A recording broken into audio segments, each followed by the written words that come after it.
Suzuki 99 and 15 EFI installation instructions from 2013 to 2022. First step is mount the antenna, the GPS antenna, somewhere on the dash or somewhere where it can see great GPS signal. Don't mount it behind a wall or next to a speaker or any magnet. So better sight it has, the better this is going to operate. Comes with a 6-foot lead on the antenna. So mount it to the dash, run it down to where your Fantom-Fail-Safe box is mounted.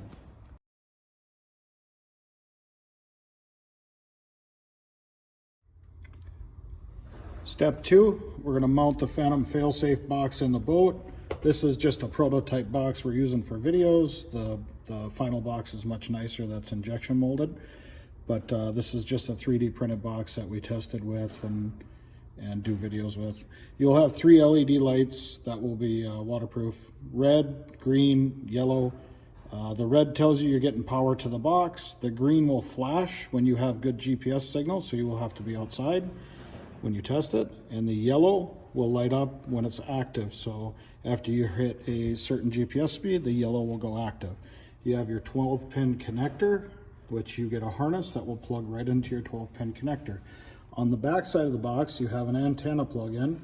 So in step 1, you mounted the antenna. This is where it will turn on to. It will actually be sticking out of the box. So we're going to mount this box and we'll be back for step 3.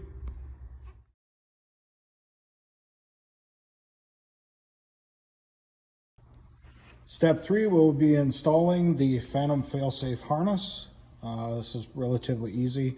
The gray plug-in will plug into the Fantom-Fail-Safe box, so that end will have to be up near where you mounted the Fantom box in the boat.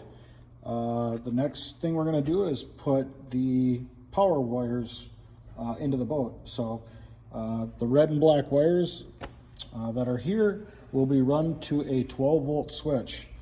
It needs to be put on a 12-volt master power switch somewhere, or a switch you can shut it on and off. And the reason for this is your Fantom-Fail-Safe box is set to around 8 miles per hour. If your boat will go faster than 8 miles per hour and you're trying to get home because your big motor went down, you can shut the switch off. Or if you're backing in the garage and you get careless and you're backing up fast and for some crazy reason it picks up GPS speed, it will trim up on its own. So you need to have a on-off switch on the power wire. So the red wire gets a on-off 12-volt switch, and you can put that switch wherever you want on that red wire. It can be by the dash, or if you're going to run this all the way back to your starting battery, you can put it by the starting battery. So that'll be the next step. We're going to put the harness, start assembling the harness up to the box.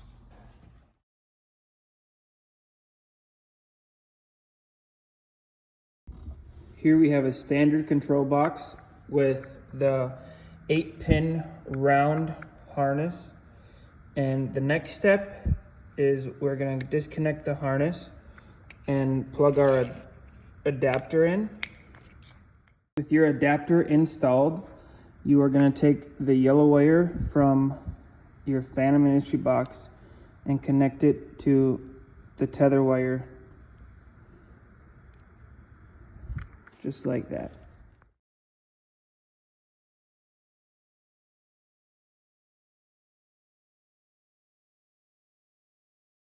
Step 5, you're going to get a long harness with your Fantom-Fail-Safe kit that has gray connectors like that, bullet connectors on both ends. This is going to run to your tilt switch here, this switch with the gray wires that will be mounted back on your kicker. We'll get to that next. So this long gray 2-wire harness needs to go from right here on the main harness, it's plugged in, back to your kicker engine. And once you get that finished, we can mount the tilt switch and the bracket.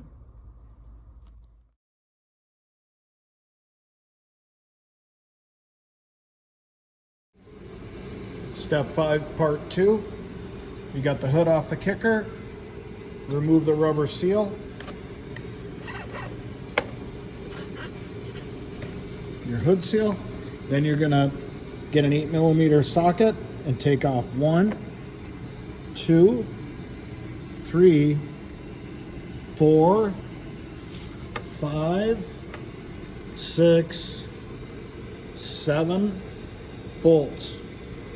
And then this side panel will come off. And then you can run your cables for your Fantom-Fail-Safe through the rubber grommet here and over to where you need them.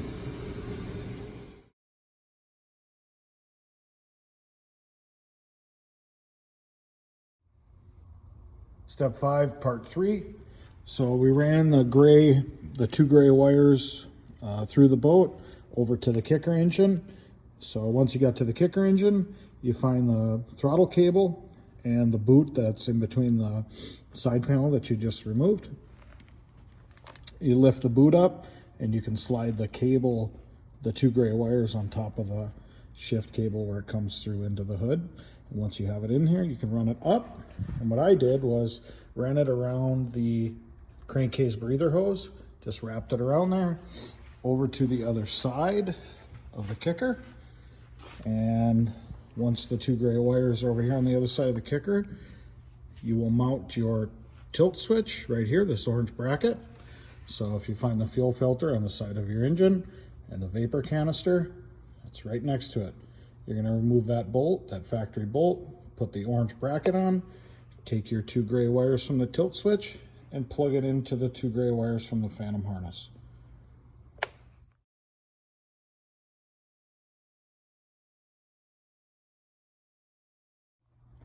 Okay, for step 6, I brought the Fantom Industries box back out of underneath the dash so I can talk about it a little bit here.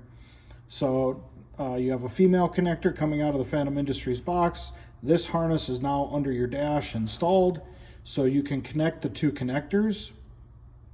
Make sure before you connect these 2 connectors, your 12-volt power switch is off. So I don't want any power going to anything when you plug these 2 connectors in. So power switch off, 12-volt power switch off, and then plug these 2 12-pin connectors in. Make sure when you plug them in, they snap together. You can hear them click. If you don't snap them together, a lot of times you don't have good connection. Once you have them snap together well, you can flip your 12-volt power source on, and you can look at the 3 LEDs on the box. Again, the red one is for power. So as soon as you turn power on, you should have a red LED. The green LED, which is in the middle, will not work until you have a GPS signal outside. So if you pull this outside and you don't have a GPS signal, more than likely you forgot to hook up the antenna that you mounted on the dash to the other side of the box.